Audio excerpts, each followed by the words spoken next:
नाज़रीन हिकु ॿी अहम ख़बर अवां सां शेयर पिया कयूं त वज़ीर आला पंजाब नवाज़ सूबे में मोबाइल क्लिनिक्स मंसूबे जो इफ़्तिताह करे छॾियो आहे।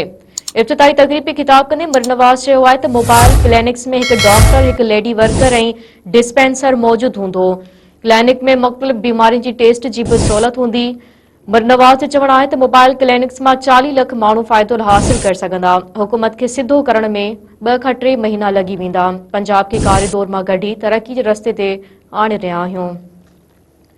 नाज़रीन हिकु भेरो ॿी अहम ख़बर अवां खे ॾियूं पिया त वज़ीर आला पंजाब नवाज़ सूबे में मोबाइल क्लिनिक्स मंसूबे जो इफ़्तिताह करे छॾियो आहे। इफ़्तिताही तक़रीब में ख़िताब कंदे नवाज़ चयो आहे त मोबाइल क्लिनिक्स में हिकु डॉक्टर, हिकु लेडी वर्कर ऐं डिस्पेंसर मौजूदु हूंदो। क्लिनिक में मुख़्तलिफ़ बीमारियुनि जी टेस्ट जी बि सहूलियत हूंदी। नवाज़ जो चवणु आहे त मोबाइल क्लिनिक्स मां 40 लख माण्हू फ़ाइदो हासिल करे सघंदा। हुकूमत खे सिधो करण में 3 खां 4 महीना लॻी वेंदा। पंजाब खे कारे दौर मां कढी तरक़ी जे रस्ते ते आणे रहिया आहियूं।